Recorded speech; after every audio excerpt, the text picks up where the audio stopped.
You are listening to the Agree to Disagree program on the newamericanmedia.com. Welcome back, everybody. Thanks again for sticking with us. This is Brian Engelman, your gracious, grateful, appreciative host. If you have any other synonyms you'd like me to try, and I didn't say cinnamon, I said synonyms. Say it a few times fast. Synonym. You can send us a direct message on Twitter at American_media_. You can find us at www.thenewamericanmedia.com. You can find us on YouTube at youtube.com/thenewamericanmedia. You can like us on Facebook and communicate with us. Leave some messages underneath the videos that you're watching, the radio archives on the YouTube page. Say hi and interact with us. Give us some feedback. That's why we're here. It's no fun talking to yourself. That's why we do the show. And we like to talk to you, which is why we're going to call Blake to bring him in. I was on Blake's radio show last week, and he was on ours the week before that.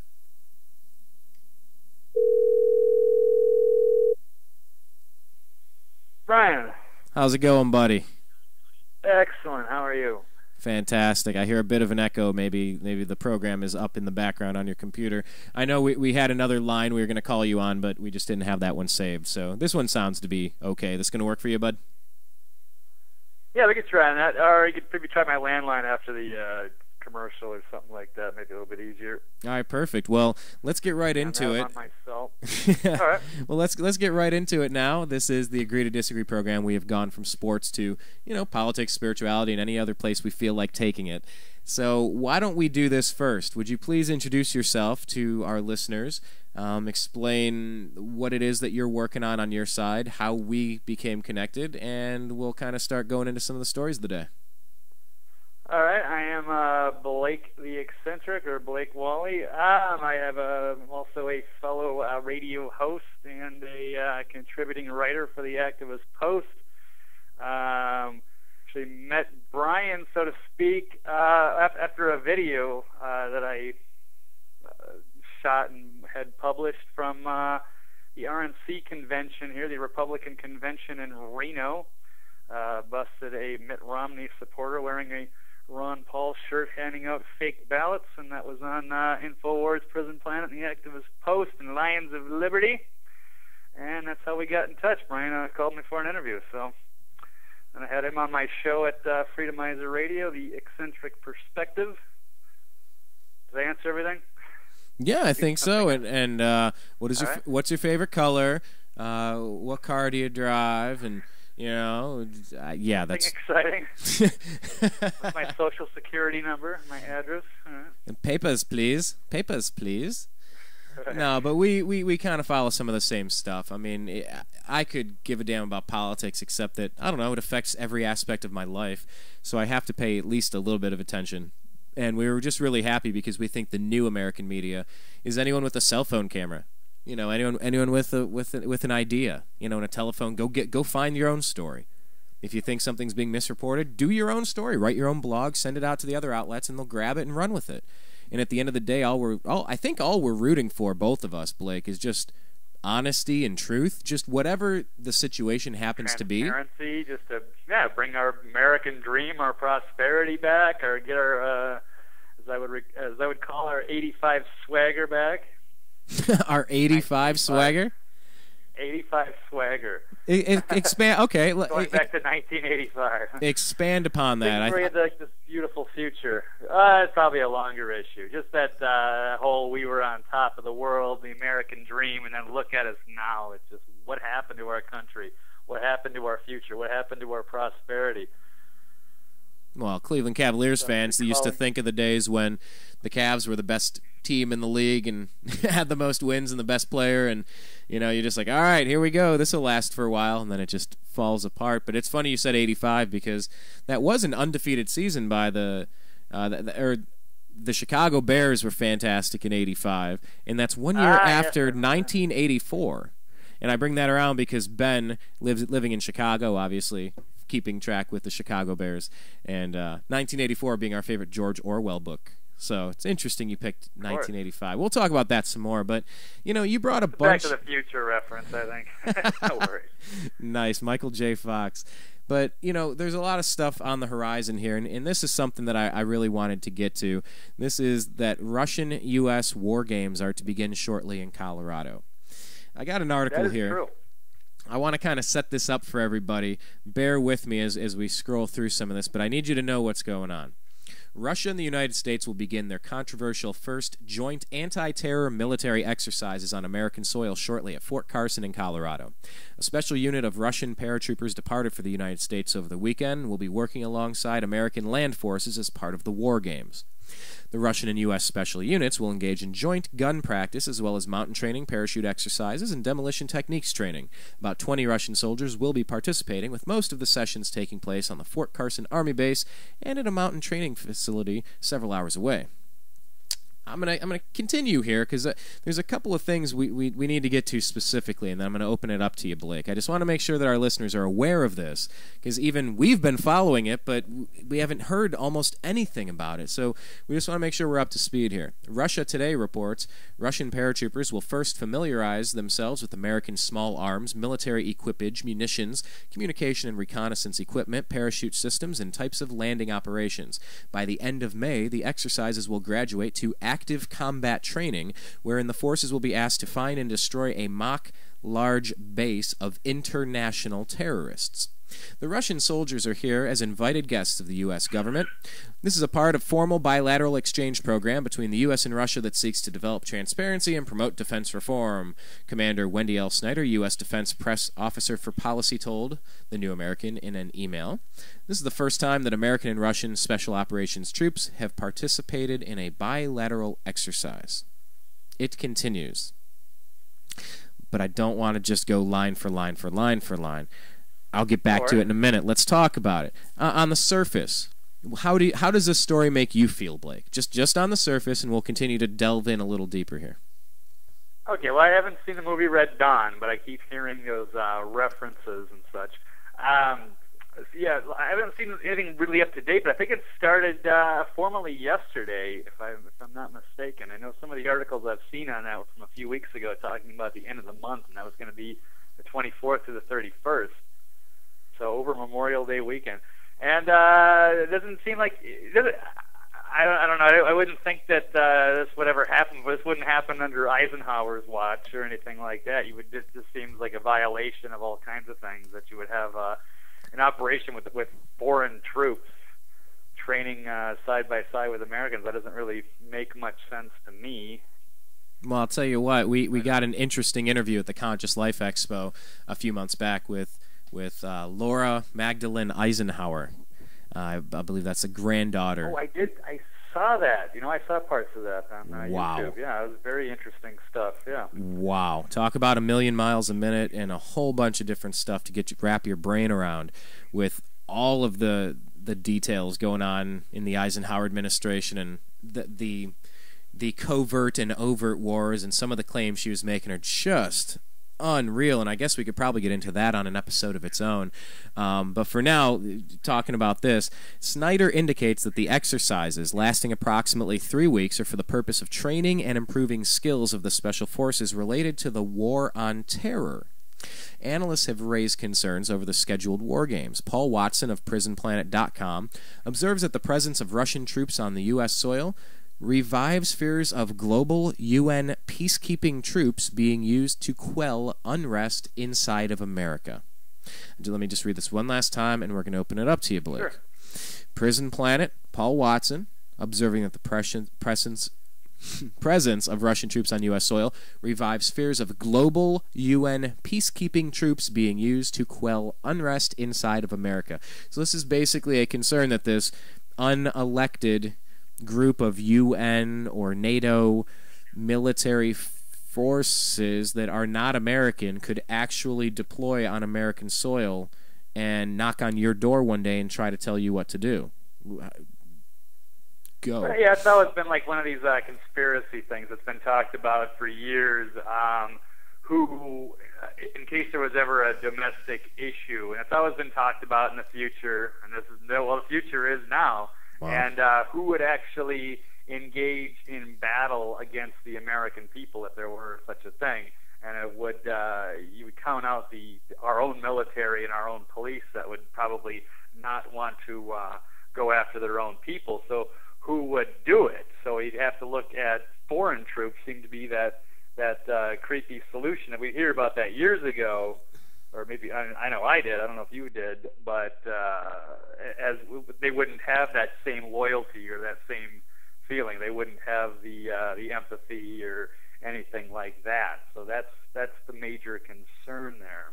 Well, this is continuing the article. It says, Watson adds that the war games further increase concerns that the United States would have to, quote-unquote, rely on foreign mercenaries to restore order, confiscate weapons, or even incarcerate citizens during a national emergency because of the likelihood that Americans would refuse to carry out such orders against other Americans. That's exactly what you're talking about. There you go. Yes. I've heard about that for years, going back when. So, who would have thought it actually it came true? Welcome to 2012. So, very disturbing stuff. And we had all that big issue, and it was a big red flag for the false flag, as I called it, in NATO last week, and mass evacuations potentially, and all kinds of things. So, who knows if anything happened?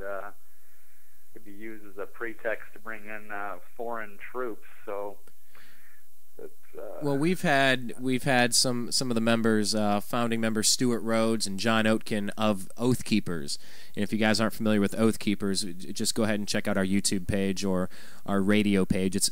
It's embedded there.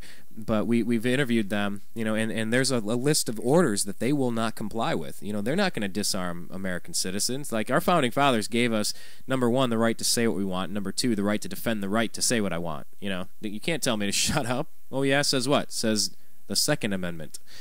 The fact that there's any reason. Yeah, there's a very obvious reason. And you don't need that for hunting. It doesn't say anything about hunting in the Constitution.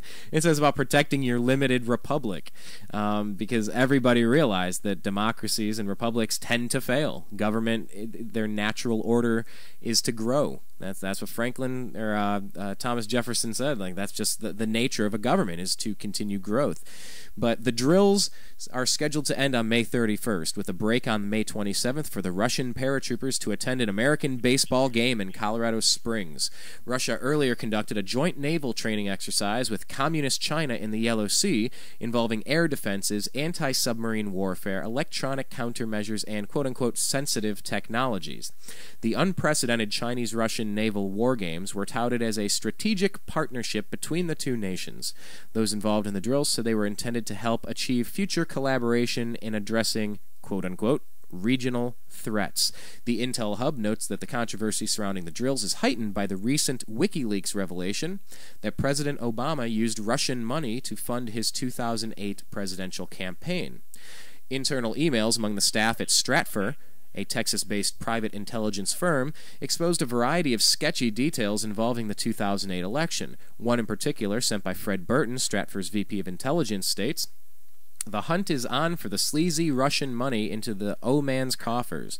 A smoking gun has already been found. We'll get more on this when the time is right. My source was too giddy to continue." Can you say Clinton and Chi-Com funny money? This also becomes a matter of how and when to go out. What are your thoughts on those? Well, the first one is the baseball game. That sticks out because maybe they're just trying to desensitize the Russian. If they ever did, let's say the conspiracy theories are true, and they're trying to get these foreign forces that don't have the same empathy towards the American people. They don't really care. They have no problem rounding up guns, where the American wouldn't do that to their own kind.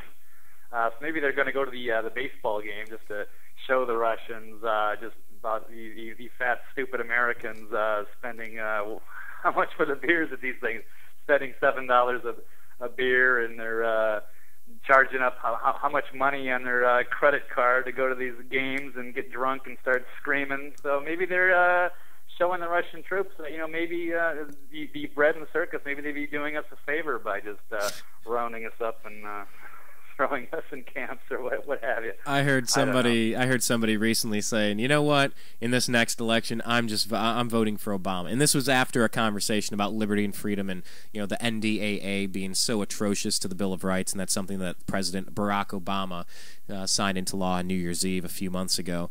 And he said, I'm voting for Obama. And the response was, wait a minute, what the heck are you talking about? He said, look, we're so far past the point of no return.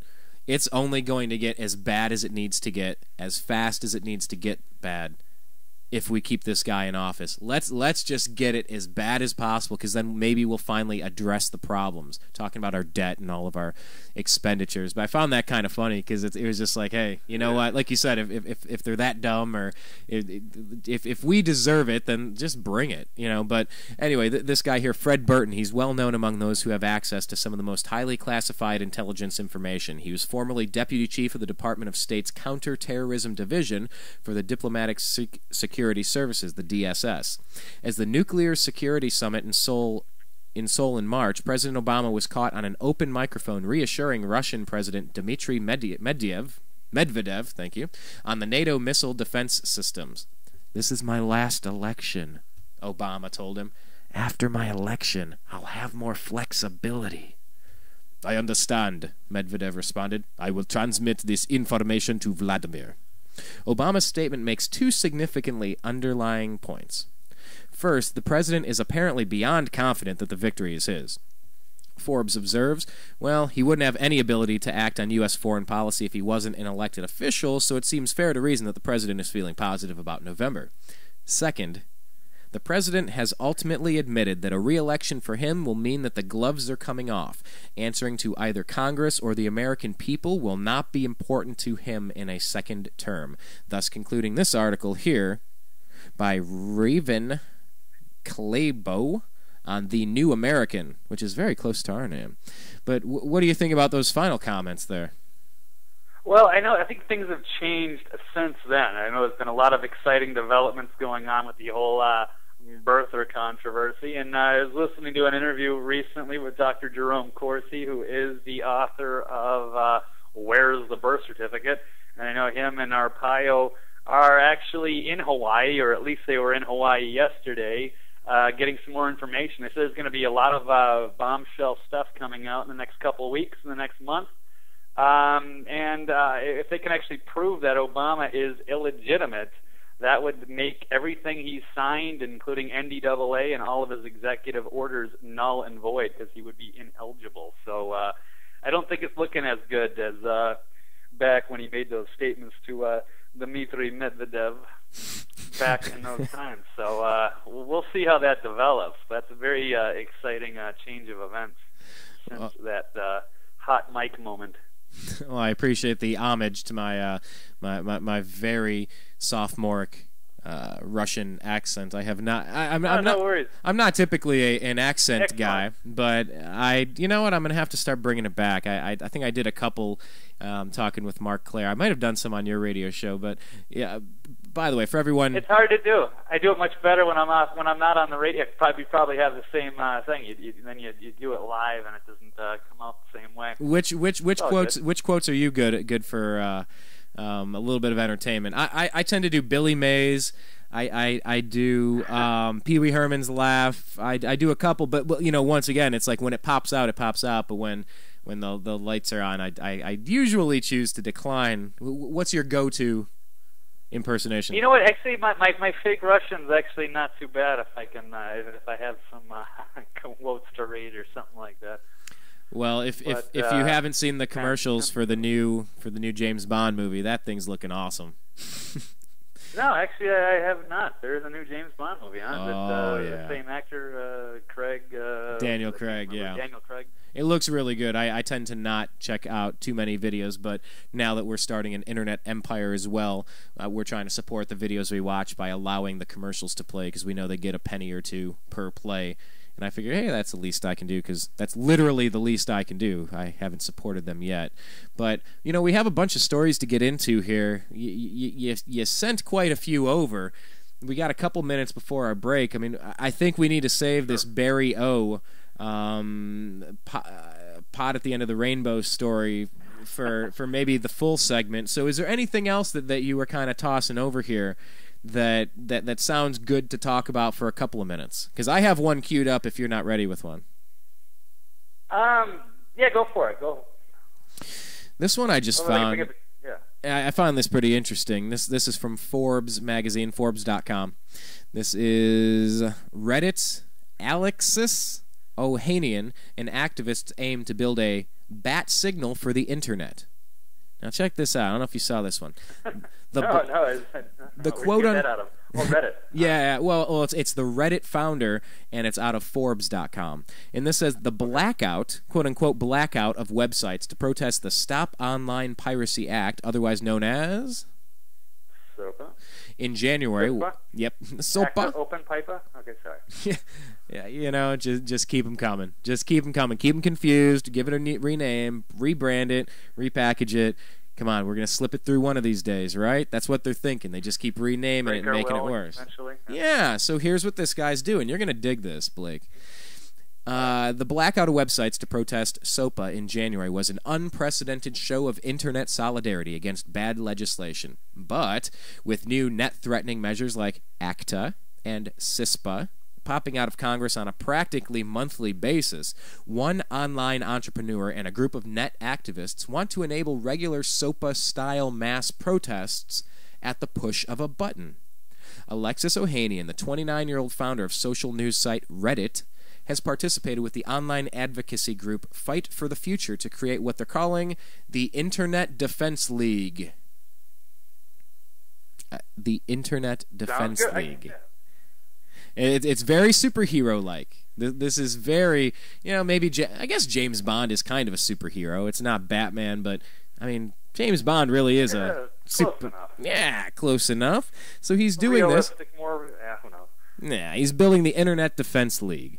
Ohanian describes the project, which they plan to officially launch next month, as a quote-unquote bat signal for the Internet.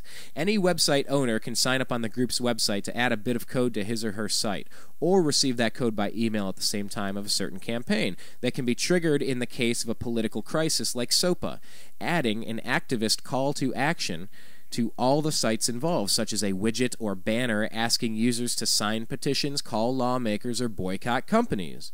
People who wish to be tapped?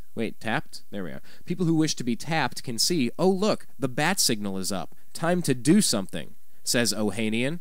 Whatever website you own, this is a way for you to be notified if something comes up and take some basic actions. If we aggregate everyone that's doing it, the numbers start exploding. There's more to the story, and I can continue, but what's your initial thought on that? If I'm following it, it sounds like a pretty good idea. So people all band together if there's any issue. Is that kind of what I'm reading out of that? Or what am I getting out of that? Yeah, it's an easy way to streamline the protest process. When you don't know what CISPA is, but you knew you didn't like SOPA. When you hear about ACTA, but you're just now trying to figure out what CISPA is. And it can become a little overwhelming. But if you find a group that's dedicated to some basic core principle, such as internet freedom, I like that. I don't want any chains or restrictions or handcuffs on the internet. That's free speech right there. So yeah, I think this idea is fantastic, Blake. Yeah, if it becomes well organized and big enough and enough people get involved, it just certainly does. Maybe I'll have to sign up for that myself. I haven't seen that article, but I will check that out. Yeah, and we will keep a close eye on that one. By the way, we're coming up on a commercial break. Once again, Blake, introduce yourself to everybody. Say where they can find you. We're going to hit a quick commercial break. We'll keep your mic live, and then we'll come back in about 2.5 minutes. Go ahead, tell them where they can find out more about you. So Blake the Eccentric, Blake Walley, you can find me on freedomizerradio.com. I have a show Monday, Wednesday, and Thursday, 12 to 1:30 Pacific, and I've got speaking of SOPA and ACTA and all that stuff, I've got a pretty controversial website at eccentricperspective.com as well.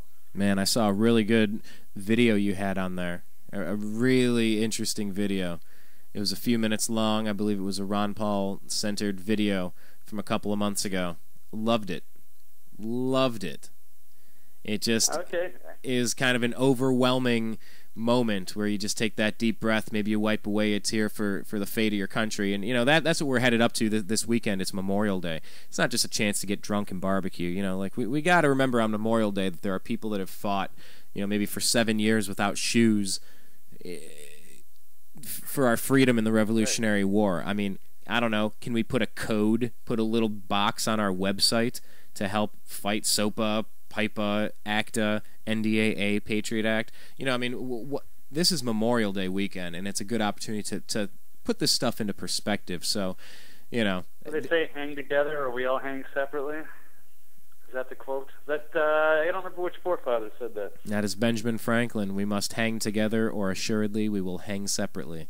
If we would just listen to the words of these men that overcame so much to give us so much, maybe we'd do a little bit more. And maybe that's something we can dedicate a little bit of our focus and intention on this Memorial Day weekend. We're going to take a quick break. Blake, we'll take a quick break. We'll be right back with break. Right? Is that how we're going to do this? We're going to invert the words. Here on the newamericanmedia.com's Agree to Disagree program. Be right back. You are listening to the Agree to Disagree program on the newamericanmedia.com. Hi, Brian from the newamericanmedia.com. Last year I had this idea. I wanted to start a website of my own, not just something, a presence on Twitter, a presence on Facebook, and have a thing. I wanted a website. I wanted a home base for all of the ideas and things I'm interested in. I wanted live radio. I wanted to communicate with the globe. I was tired of being spoon-fed dogma by corporate interest and just, here, believe this. I said, no, I think there's something underneath the surface, but I didn't know how to do it. So I contacted Ted Distel of disteldesign.com. Ted walked us through the process of, okay, you want videos, you want to do quotes of the day, you want to have a spiritual section, you want to have a 1984 watch where government's intruding and private corporations are intruding into your privacy. Yeah, those are the things that I was interested in. Ted walked me through the process. We built thenewamericanmedia.com, and I encourage you to go online and take a look at our site. That's what he's capable of. Please, if you have an idea, go to disteldesign.com. That's DISTEL design.com. Have you ever considered adopting a pet to be part of your family? Our animal companions can be just as close to us as our human companions. If you're considering adoption, please visit your local shelter and adopt a pet today. Shelter pets make the best pets. Follow the newamericanmedia.com on Twitter at American_media_.